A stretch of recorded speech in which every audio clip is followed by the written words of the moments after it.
Zdravím vás, já jsem Machy, vítám vás u 48. dílu podcastu Speakcast. No a v dnešním díle se chci podívat na téma, které každého z nás trošku možná zajímá, někoho víc, někoho míň, ale vždycky, když tohle téma s někým otevřu, tak se z toho stane několika hodinová klidně i debata a tím tématem je vesmír. Chtěl jsem se s tím zabývat už několika dílů zpátky, ale furt jsem to odkládal, že ještě nejsem připravený, nejsem nachystaný na tohle téma, nemám dost podkladů, ale vlastně jsem si říkal, proč to nepojmout tak jako laicky, nebudu tady přednášet žádné studie, ale prostě přednesu nějaké své pocity, které k tomu mám a nějaké myšlenky, které mě k tomu napadají. Třeba si v tom někdo z vás něco najde, nebo mě potom třeba opravíte v komentářích, že máte na to jiný názor, nebo opravíte, dáte mi druhý pohled. Takže pokud se vám dnešní podcast bude líbit, určitě mi nezapomeňte dát like, případně se připojte k odběru, ať vám žádný další podcast nebo třeba video, které už vyjde tuto neděli, neunikne. No a jinak ostatní odkazy máte v popisku, i na Instagramy, na weby, takže běžte se určitě podívat. No a já to nebudu zdržovat, pohodlně se usaďte, nasaďte si sluchátka a dnešní díl může začít.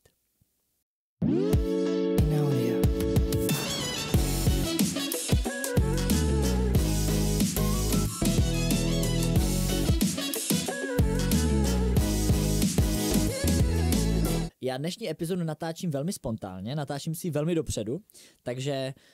dneska byl takový ten den, kdy jsem se prostě zbudil a říkám si jo, natočím ten podcast a vyjde to, takže nemám ani svoje oblečení, nemám svoji mikinu, nemám nic, protože jsem jenom přišel do studia a jdu to natočit. Takže mám tady zase svůj poznámkový blok, který jsem si asi během 5 minut vypsal pár bodů, které mě k tomu napadly. Možná z toho uděláme několik dílů, protože na ten jeden díl to stačit nebude. Takže pokud byste chtěli další, tak mi dejte vědět klidně do komentářů a případně mi dejte vědět, jestli vás nějaký takový formát, respektive formát bavení se třeba o vesmíru nebo tady ty vesmírné problematiky, jestli vás to baví a zajímá, protože v tom žijeme, k tomu se pak ještě dostanu, takže by bylo občas fajn, nebo mě to takhle baví vždycky rozebírat a trošku nad tím polemizovat. Takže uvidíme, kam se dnešní díl dostane, každopádně dejte mi vědět váš názor do komentářů. No a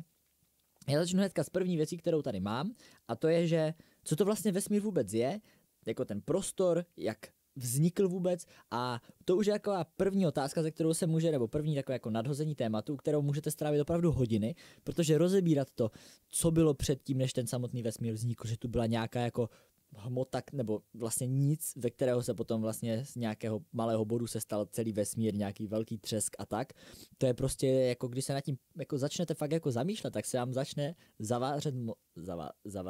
zavaří se vám mozek, protože to je prostě úplně šílené, že tady není nic, co je to nic vlastně, kam se to rozpíná, jak to funguje. On ten mozek to nedokáže vůbec pobrat. Mě to myslí chvilku na tu myšlenku a pak když se to začne propadat víc do hloubky a ten mozek nad tím začne víc přemýšlet, tak mi to prostě stopne, protože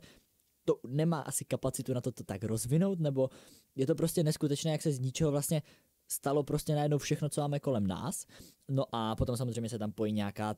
temná hmota a nějaké prostě, jak to tady funguje s tou energií, s hmotou, jak to vlastně celé vzniklo, jak ty postupně z toho prachu se stávaly hvězdy, jestli je to vlastně pravdivá teorie, já nechci hrát na žádného konspiračního teoretika,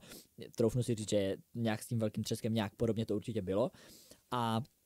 Takže to bych úplně že nespochybňoval, ale jenom mě zajímá se na to tak jako podívat z toho laického pohledu, že vlastně jak to vzniklo. Je to úplně v tomhle neskutečné a je to úplně mindfuck, protože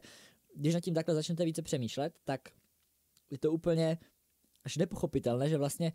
jsme vznikli z ničeho. To je úplně jak vznikly potom molekuly, jak vznikly atomy, jak vznikly molekuly, jak se to všechno začalo spojovat dohromady, to je úplně insane. Takže, co tu máme dál? Proč zatím nikoho jsme nekontaktovali, nebo se nikdo s náma nekontaktoval mimo Zemi? To se pojí s rozměrama vesmíru, s tím, jak je to obrovské, jak vlastně, já si to uvědomuju, to tady mám potom později, ale trošku to nakousnu už teď. Já si to strašně uvědomuju, když se dívám v noci na hvězdy a jsou opravdu hezké, je velká, jako, nebo takhle, respektive malá oblačnost, to znamená velká dohlednost, dá se na to dobře dívat. A ideálně, když jste ještě někde, kde není moc světel, tak opravdu ty hvězdy jdou krásně vidět. A to je nic ještě v Česku oproti tomu, co se prostě dá zažít někde v horách nebo v obrovských nadmořských výškách, kde to světelné znečištění není. Tak když se potom podíváte na ty hvězdy, tak ten vesmír na vás úplně jako vás přitáhne, protože mně to přijde, že když teďka máme to světelné znečištění obrovské, což je problém, natáčel jsem o tom několik podcastů, běžte se podívat do popisku, vám dám odkaz na různé právě díly, které jsem věnoval světlu a světelnému znečištění. Brzo budou pokračovat, takže běžte se podívat. A k tomu světelnému znečištění se právě váže to, že ty hvězdy mizí nebo respektive my je nevidíme. A to nám vlastně dělá takovou jako, mně to přijde, že i iluzi, že vlastně jako jsme taková uzavřená planetka nebo nějaký uzavřený systém, moc jako nic zvenku na nás nemůže, nezasahuje a jenom si tady žijeme ten svůj život. Ale my si zapomínáme, že jsme součástí nějakého obrovského prostoru, který prostě řekne se obrovské, tak to je prostě miliardkrát násobně tak velké. Je to prostě šílené množství všech planet, všech hvězd, prostě všeho, černých děr, všech, co se tam dá najít. No a já to vidím vždycky, když se dívám na nějakou hvězdu nebo planetu, kterou vidím, a jenom vidím opravdu tečku a vím, jak ta planeta jako vypadá, nebo jak jsou třeba rozměry, když se vidí Jupiter, nebo se vidí Venuše, nějaké ty větší planety, nebo i Mars třeba, nebo třeba stačí Měsíc. Jak je to prostě velké, je to daleko od nás a je to prostě miniaturní na té obloze, když ve skutečnosti je to obrovské, tak si potom říkám, jak ta Země je vlastně malá a jak opravdu jsme bezvýznamné stvoření, to tam mám taky potom, že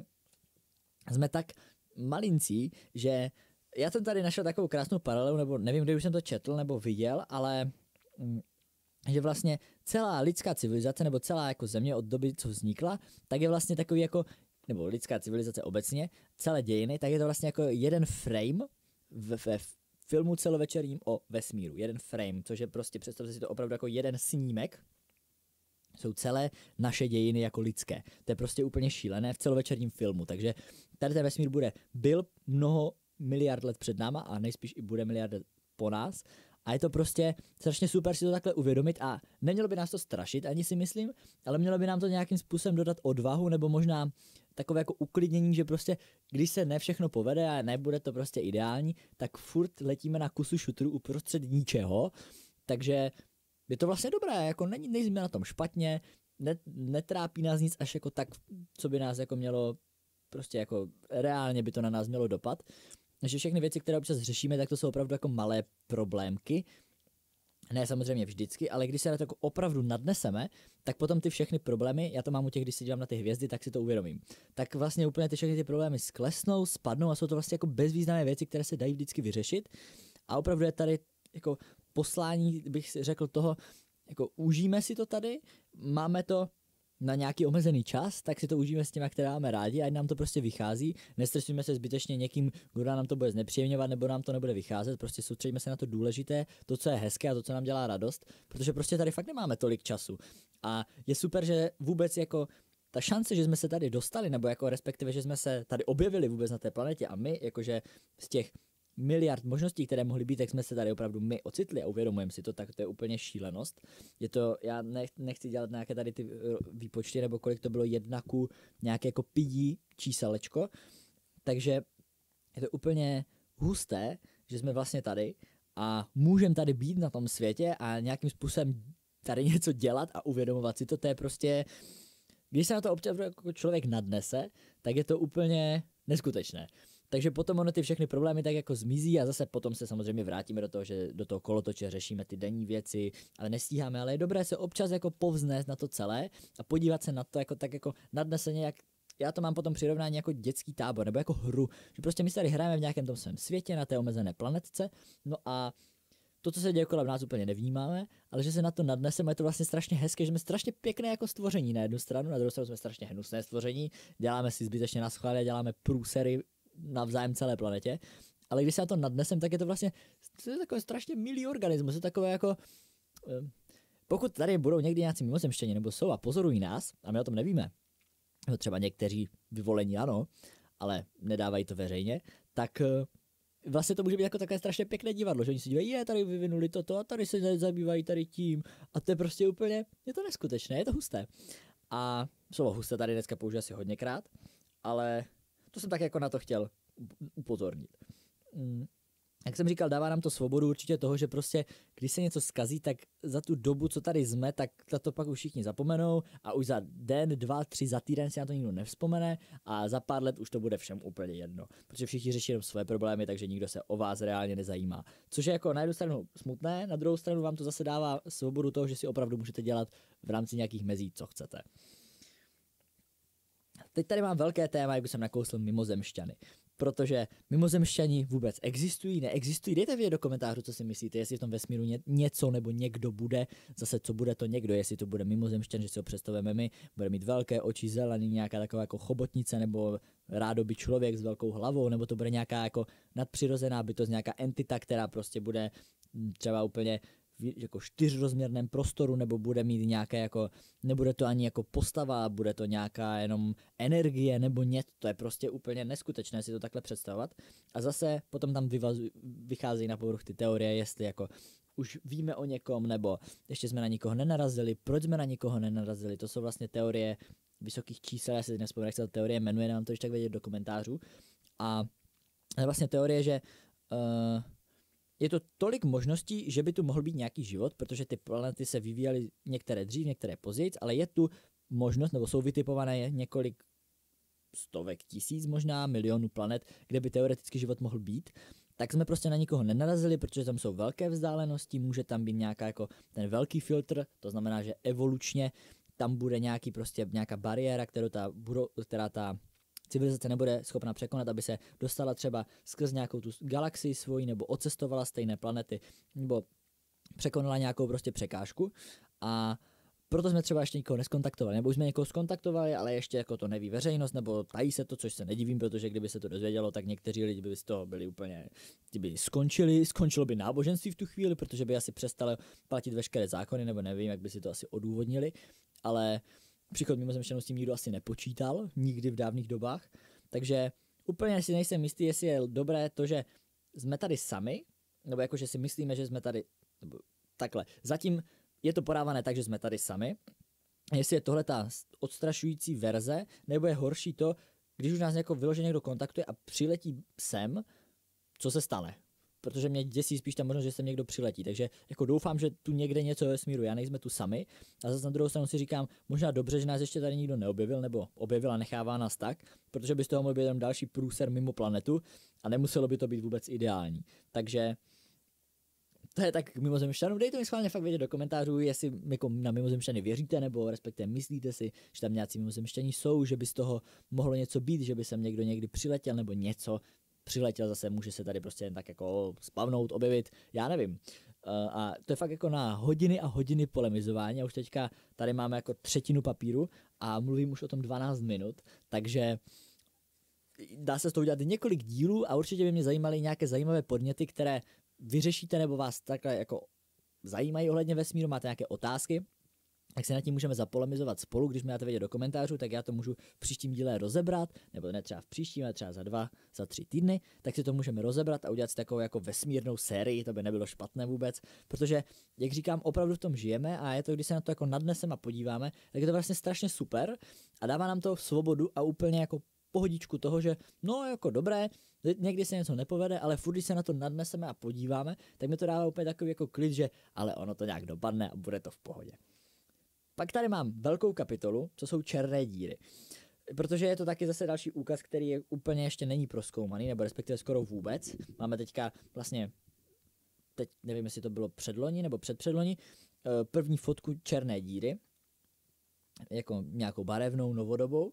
A teď nejsem jistý, jestli to vyfotil teleskop Jamesa Webba, anebo ne, ale to asi není úplně tak podstatné. A vlastně černé díry, jak vznikly, co to je, jako obecně jak vzniká a zaniká jako hvězda, jak se z toho stane černá díra, co to je, co je v té černé díře, jestli tam je nějaký jako další průchod do jiné dimenze nebo do jiného jakoby paralelního světa, jestli existují právě ty bílé díry, což je taky teorie, že na jedné straně je černá díra, která vcucává ten vesmír nebo to hmotné, tu hmotu, což taky nechápu, že co po té hmotě tam zůstane, jak to tam bude, jako je tam prostě prázdno. A na to nejspíš asi v našem teďka jako století a tisíciletí možná ani neodpovíme. A kdo ví, jestli někdy vůbec. A jestli na to pak na druhé straně jsou jakoby bílé díry, které vypouští ten materiál, jako přemysťují to skrz nějaký vesmír, skrz nějaký prostor, jak funguje prostor, co je vlastně čas, jak to funguje, jak ty černé díry to nabourávají, co jsou červí díry, to je prostě úplně neskutečné množství věcí. A to mě dostává k tomu vlastně, že mě to tady na té zemi přijde taková jako trošku hra, nebo kdybychom se spojili dohromady a neřešili tady blbosti a zbytečně neválčili proti sobě, nedělali si na schvály obecně jako lidstvo a nedělali si problémy, ale reálně se spojili a fungovali dohromady, tak bychom se jako lidstvo mohli strašně posunout, mohli bychom hodně objevit, nemuseli bychom být jenom na měsíci, bychom mohli být na Marsu, mohli bychom být dál, ale tím, že prostě se pořád řeší ty interní problémy, které tady jsou a asi vždycky budou, tak tím, že bychom se spojili, tak by se vyřešilo mnohem více věcí. No je taková ta idealizace, jako ono by to tak mělo být, ale prostě bohužel to tak není. Ale tak by se toho vyřešilo strašně spoustu, mohli bychom se dostat dál, víc jsme se dozvěděli o vesmíru, o své vlastní planetě, protože oceány nemáme prozkoumané, ale prostě není to atraktivní, nesypou se do toho peníze, tak to bohužel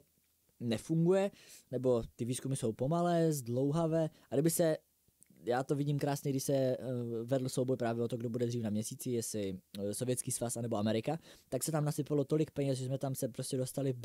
jsme se tam jako za strašně krátkou dobu jsme tam byli, přistáli, byli jsme schopni vrátit toho člověka na zem a to jsou neskutečné úspěchy, teďka nás to čeká nejspíš za pár let, doufám, že s Marsem, jsem zvědavý, jak to dopadne a jestli vůbec se na ten Mars nakonec poletí, nebo se poletí někam dál, nebo se od toho upustí. Protože zatím je to velmi jako na vzestupu, to, že by se mělo letět na Mars, tak je o to velké halo, takže uvidíme, jak to bude, teď je rok 2024, takže uvidíme, jestli třeba za 6, 7, 10 let se poletí na Mars, uvidíme a třeba se tam brzo dostanou kolonie, narodí se tam nějací první lidi, nevím, jestli to budou lidé, jakože to budou pozemšťané, tak to budou Marťané možná, nevím, když jsou na Marsu, to taky bude zajímavé potom, jak se třeba za pár let bude učit nějaká jako vesmírná jako komunikace nebo nějaké jako vesmírné pojmy nové, to je strašně zajímavé a je strašně super se na to takhle fakt jako podívat a opravdu mě občas mrzí, že se jako lidstvo nespojíme víc dohromady, že bychom mohli vytvořit super věci a i tak vytváříme, ale v takové omezené míře, kdybychom to prostě využívali ty energie a všechno, co máme, fakt mi to přijde jako hra, že máte tady všechny technologie, které máte, na něco si přijďte sami, vyvíjejte si to dál, ale pochopte, že když se spojíte dohromady, tak to uděláte mnohem více, ta kolektivní práce, že každý bude dělat to, co je nejlepší a spolu se posuneme všichni. A to by bylo strašně super, kdyby to všechno většina pochopila a jako nějakým způsobem se ti lídři domluvili, půjdeme tímto směrem nebo půjdeme tímto směrem a neřešili se tady furt takové ty problémy jako furt se vracíme do minulosti, vracíme se zpátky, což protože minulost se opakuje samozřejmě v nějakých jako cyklech, ale že furt se řeší ty stejné problémy, ale kdyby se to nějakým způsobem ukotvilo hromadně a snažili bychom se to nějak vyřešit, tak bychom se strašně mohli jako posunout a mohli bychom začít řešit i věci, které jsou jako reálně by byly prospěšné, ještě víc, než právě řešíme teďka, tím, že bychom na to měli kapacity. Takže to je taková možná otázka na zamyšlení, jako co by se stalo, kdyby se jako lidstvo reálně spojilo, začalo ty problémy řešit jeden po druhým, co by se stalo, nebo jak by se to vyvinulo, o kolik bychom se posunuli, jak rychle by se třeba ještě zrychlil ten vývoj přes příchodem teďka AI a technologií, dalších nových nástrojů, tak by to mohlo být ještě mnohem jako rychlejší ta inovace a i právě s tím vesmírem by to mohlo být celkově, že by se to mohlo posunout, rozvíjet a mohli by se třeba dostat dál a dozvědět se i víc o tom systému, co tady kolem nás je, protože je to neskutečné a opravdu jako je to super. To mě dostává k teorii, je tohle všechno simulace, protože jsou tady samozřejmě teorie, že tady to všechno je vlastně jakoby virtuální realita, simulace, že ta generace nebo civilizace před náma byla tak znuděná, že se dostali do takového bodu, že si vytvořili jakoby vlastní civilizaci, která vlastně to zase zažila znova, zase dostane do bodu, kdy si vytvoří další nějakou jako, teď nevím, jestli je to itinerace, prostě jakoby další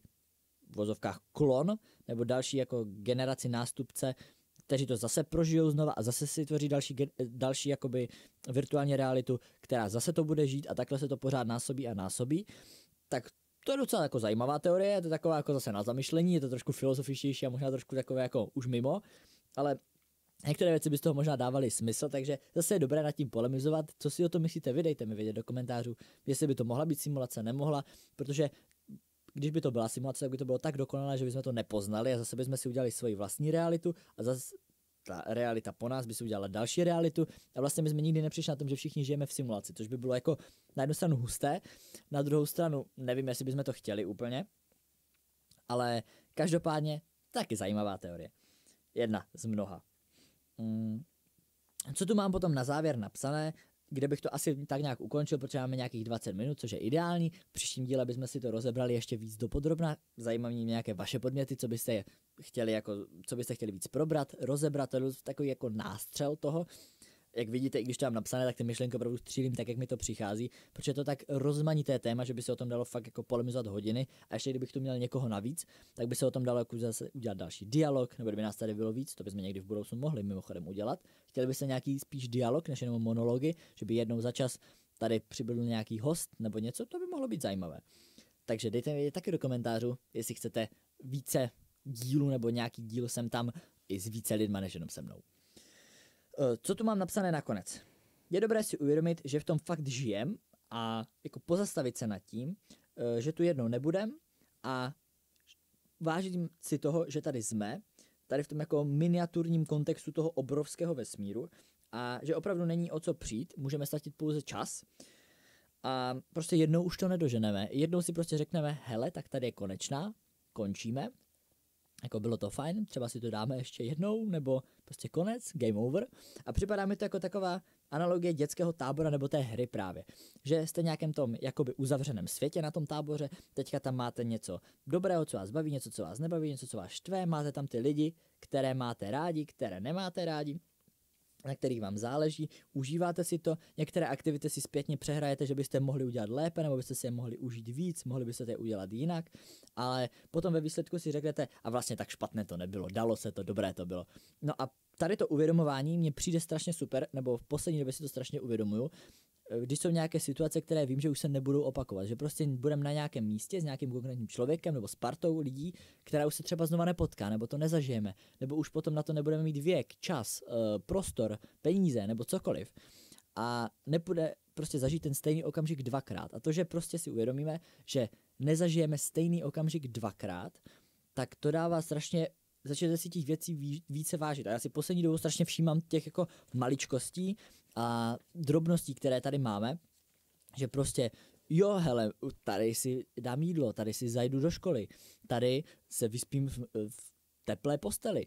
tady můžu v pohodě být doma v zemi, která je bezpečná, nebo můžu tady prostě cestovat,